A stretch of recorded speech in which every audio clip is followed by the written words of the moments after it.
નમસ્કાર મિત્રો, ખેડૂત પોકેટ ચેનલમાં તમારું સ્વાગત છે। દેશ, દુનિયા અને ગુજરાતના તાજા, મોટા અને સૌથી મહત્વના સમાચાર જાણીએ તે પહેલા ચેનલમાં નવા છો તો ચેનલને જરૂરથી સબસ્ક્રાઇબ કરી લેજો। સ્વામિનારાયણ સંપ્રદાયમાં ફરી વિવાદ સર્જાયો। કોટેશ્વર ગુરુકુળના સ્વામી મહિલા સાથે હોટલમાં ઝડપાયા, મંદિરે કર્યા બરતરફ। પ્રધાનમંત્રી મોદીએ રચ્યો ઇતિહાસ, વિશ્વના સૌથી લોકપ્રિય નેતા બન્યા। ઇન્સ્ટાગ્રામ પર 100 મિલિયન ફોલોવર્સ છે। મોદીના ભાષણ પર ઇઝરાયલનો મોટો હોબાળો, હવે વિપક્ષે આપી બહિષ્કારની ધમકી, નેતન્યાહુ સરકાર મુશ્કેલીમાં મુકાય। ટીમ ઇન્ડિયા ઝિમ્બાબ્વેને હરાવી સેમીફાઇનલમાં એન્ટ્રી મેળવવાની આશા જીવંત રાખવા મેદાનમાં ઉતરશે। શ્રીલંકાની હવે હારથી પાકિસ્તાનનું નસીબ ખુલ્યું। T20 વર્લ્ડ કપમાં સેમીફાઇનલનું આખું ગણિત બદલાઈ ગયું। પાકિસ્તાનની હાર બાદ પૂર્વ ક્રિકેટરો વચ્ચે જંગ, લાઈવ ટીવી શોમાં સામસામે આવી ગયા હાફિઝ અને શકલેન। રાજમાર્ગ પ્રવેશ પોર્ટલનું નવું વર્ઝન લોન્ચ, હવે હાઈવે પર પેટ્રોલ પંપ અને ફૂડ કોર્ટની હવે મળશે માત્ર એક ક્લિક પર। અમદાવાદમાં 8.5 કિલોમીટર લાંબી માં ભદ્રકાળી નગર યાત્રા ખાડિયા પહોંચી, ભક્તોનું કીડિયારું ઉભરાયું। ચાંદીમાં 5,800 રૂપિયાનો ઘટાડો, સોનું રૂપિયા 1.60 લાખની નીચે, શેર બજારે પણ રોકાણકારોને મૂંઝવ્યા। જય રણછોડ ગગનભેદી નાદ સાથે આજથી ડાકોરની પદયાત્રાનો પ્રારંભ, ભક્તિના સંગમથી વાતાવરણ જીવંત બનશે। મને મોડી રાત્રે ફોન કરીને ડેપ્યુટી સીએમએ માં ભદ્રકાળીની નગર યાત્રામાં નહીં આવે એવું કહ્યું। ટ્રસ્ટી મેયરને પૂછતા એમને પણ ચાલતી પકડી। ગુજરાતના ઉનામાં ધમધમતી નકલી બીએડ કોલેજ પકડાય, NCTEના મંજૂરી પત્ર જ બોગસ। ગુજરાત સરકારે ફરી કરી ફરિયાદ, કહ્યું કે સાંસદ, મંત્રી અને ધારાસભ્યનું માન જળવાતું નથી। ગુજરાત બોર્ડની ધોરણ 10-12ની પરીક્ષાનો કાલથી પ્રારંભ થયો। 15.27 લાખ વિદ્યાર્થીઓ આપશે એક્ઝામ। રાજકોટ મન મંદિરે એપાર્ટમેન્ટમાં મોડી રાત્રે ભીષણ આગ લાગી, ગુંગળામણના કારણે માતા પુત્રનું કરુણ મોત થયું। સુરેન્દ્રનગરમાં વેરા ન ભરનાર 50 આસામીઓની મિલકત સીલ, 2200 બેદરકારીઓ અને બાકીદારોને નોટિસ ફટકારી। નેતન્યાહુએ પ્રધાનમંત્રી મોદીને ચોંકાવ્યા, નહેરુ જેકેટ સ્ટાઇલ ભારતીય વસ્ત્રો પહેરીને ડિનર કર્યું। આર્ટિફિશિયલ ઇન્ટેલિજન્સને કારણે ભારતમાં 60 લાખ કોડર્સ નોકરી ગુમાવશે, સરકાર પાસે કોઈ બેક પ્લાન નહીં।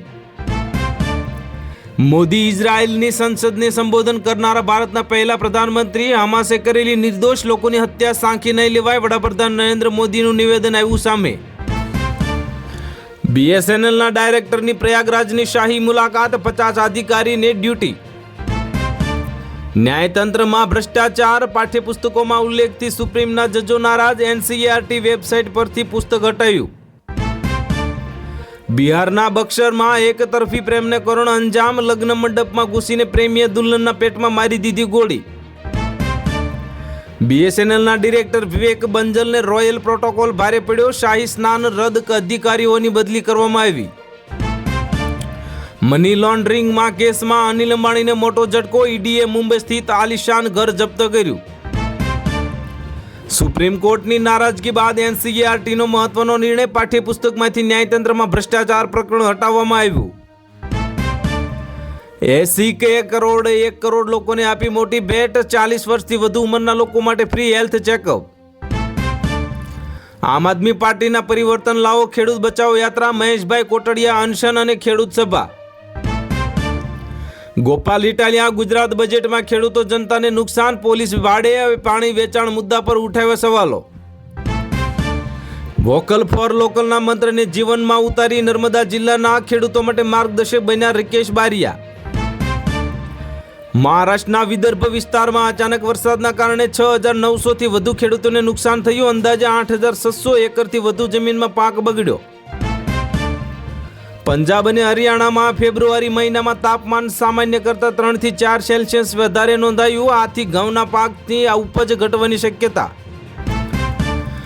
NCERTના નવા સિલેબસ મુદ્દે ભડક્યા CJI, કહ્યું કોઈને પણ ન્યાયપાલિકાને બદનામ નહીં કરવા દઉં। ભોપાલનો ગજબ કિસ્સો સામે આવ્યો, પ્રથમ વિશ્વ યુદ્ધ વખતે દાદાએ બ્રિટનને આપી હતી 35,000ની લોન, હવે પૌત્ર કરશે વસૂલી। અજીત પવાર પ્લેન ક્રેશ મામલે DGCAની મોટી કાર્યવાહી, VSRના 4 વિમાનના પૈડા થંભી ગયા। મિત્ર સાથે ફરવા આવેલી યુવતી પર 7 નરાધમોએ વારાફરતી કર્યો ગેંગરેપ. આસામમાં ભયાનક ઘટના સામે આવી. તમારાથી નારાજગી નથી, ઇઝરાયલની સંસદમાં વિપક્ષનું વોકઆઉટ. પાછા આવી પ્રધાનમંત્રી મોદી સાથે હાથ મિલાયો. ભારતને ઇઝરાયલની સ્પેશિયલ ગિફ્ટ, એવું હથિયાર જે દુનિયા કોઈ દેશ પાસે નથી, બ્રહ્મોસ કરતા પણ છે ઘાતક. યુકેમાં ડિજિટલ ટ્રાન્ઝિટ સિસ્ટમ અમલી બનતા ભારતીયો માટે ઈ વિઝા ફરજિયાત કરવામાં આવ્યા. એપ્સ્ટીન ફાઇલ કેસમાં નવો વળાંક જોવા મળ્યો. ટ્રમ્પને લગતી ફાઇલ્સ ગુમ થતા અમેરિકામાં ખળભળાટ. ન્યાય વિભાગનો મોટો નિર્ણય. ભારત ગ્રીસ ઇઝરાયલની શક્તિ તૈયાર. પાકિસ્તાન અને તુર્કીના નાપાક ગઠબંધનમાં ફફડાટ ફેલાયો. ભારતે ચાબહાર પોર્ટને ફંડ ન આપતા ઈરાનને વ્યક્ત કરી ચિંતા. પાકિસ્તાનને પછડાતો માસ્ટર પ્લાન જોખમમાં. છોટાઉદેપુરમાં બોર્ડની પરીક્ષા વચ્ચે વિવાદ. આચાર્ય અને ડેપો મેનેજર વચ્ચે બસ મુદ્દે માથાકૂટ થઈ. ભૂકા કાઢી નાખશે વરસાદ. ગુજરાતમાં અમરેલી, ભાવનગર, ઉત્તર ગુજરાતમાં સાબરકાંઠા અને અરવલ્લી વિસ્તારોમાં હોળી પહેલા મોટી આફતની આગાહી.